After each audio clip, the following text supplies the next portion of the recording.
Hello, in today's video, we shall learn in detail about Krebs cycle.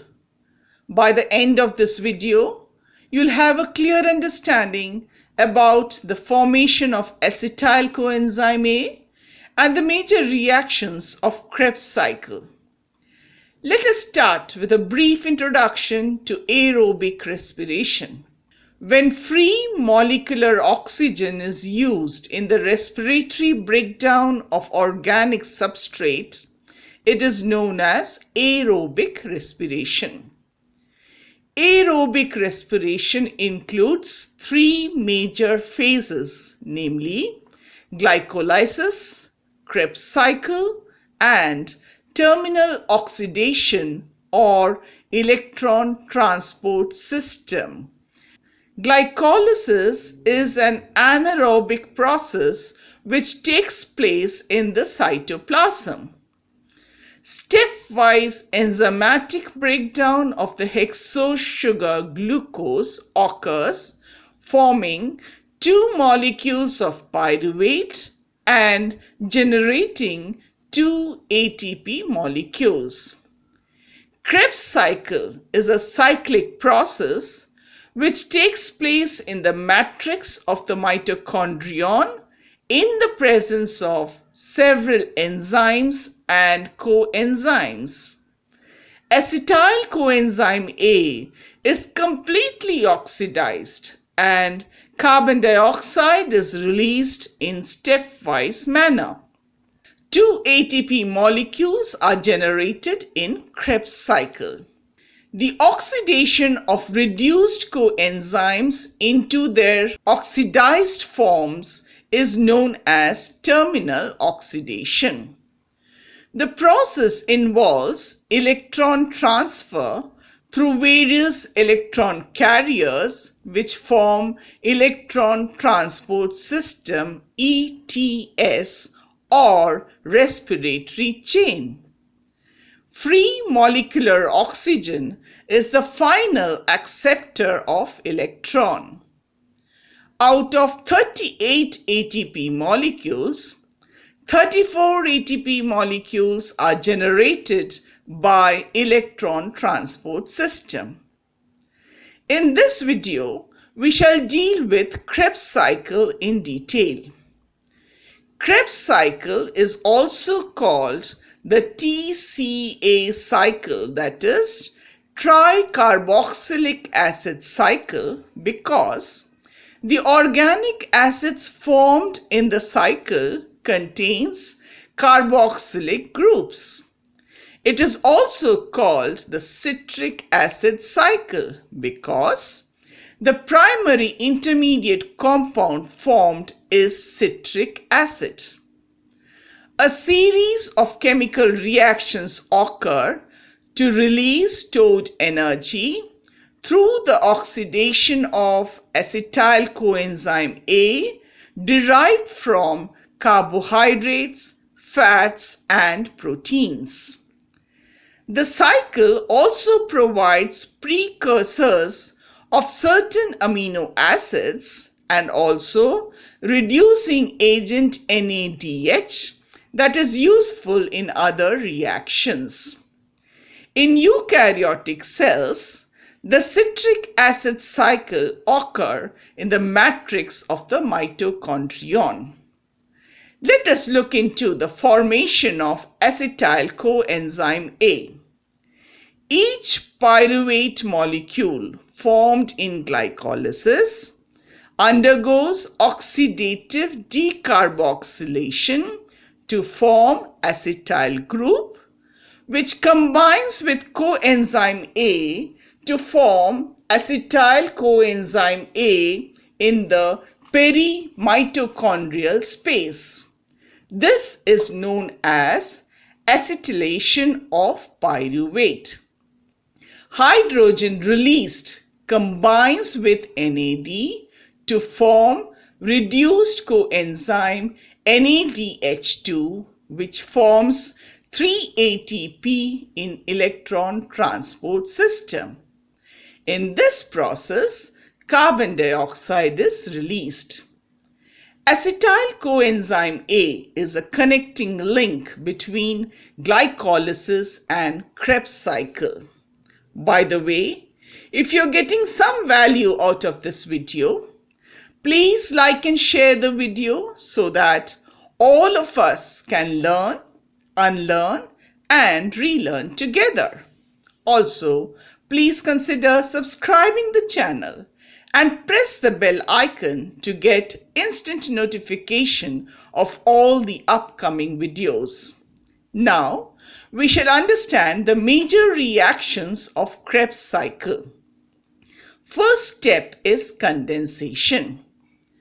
Acetyl coenzyme a 2-carbon compound, reacts with oxaloacetate, a 4-carbon compound, in the presence of water to form a 6-carbon compound called citrate. Citrate is the first stable compound of Krebs cycle. The enzyme citrate synthetase catalyzes the reaction.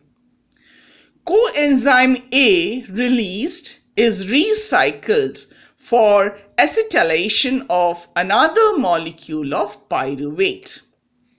Condensation is followed by isomerization. This takes place in 2 steps. First, dehydration.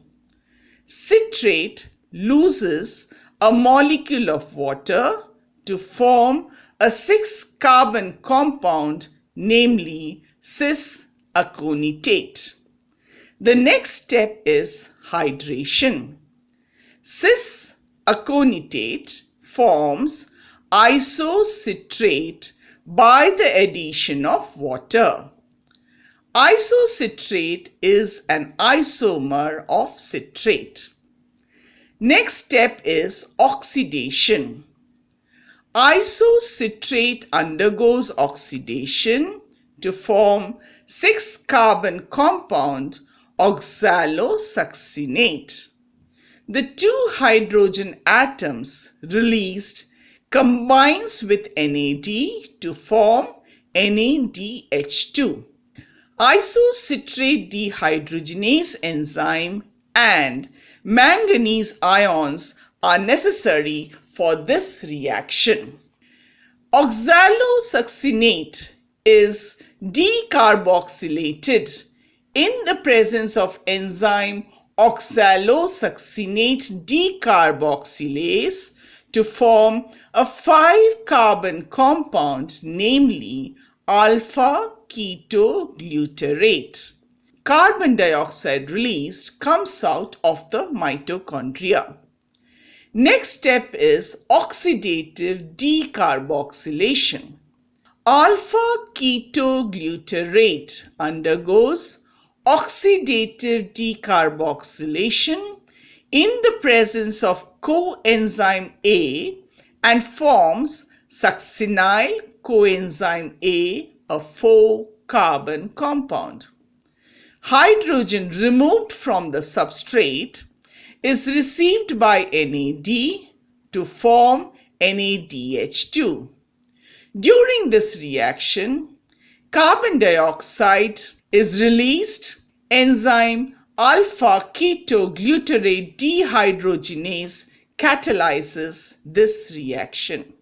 This is followed by hydration and phosphorylation. Succinyl coenzyme A loses coenzyme A and gains a water molecule to form 4-carbon compound succinate. Energy liberated during this reaction is used in the formation of GTP, that is guanosine triphosphate, from GDP and inorganic phosphate. GTP reacts with ADP to produce ATP and GDP. The reaction takes place in the presence of enzyme succinate thiokinase.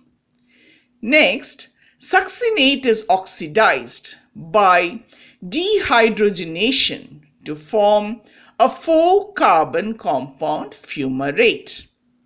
The hydrogen removed in this reaction reduces the coenzyme flavin adenine dinucleotide FAD to FADH2.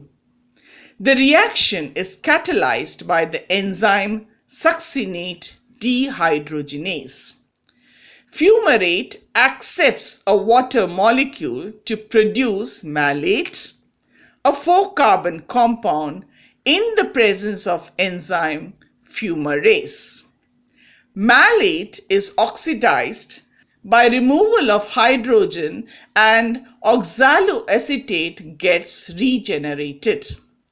The hydrogen released combines with NAD to form NADH2 in the presence of enzyme malate dehydrogenase. Finally, let us look into the net gain in Krebs cycle. Krebs cycle is repeated twice for every glucose molecule oxidized aerobically.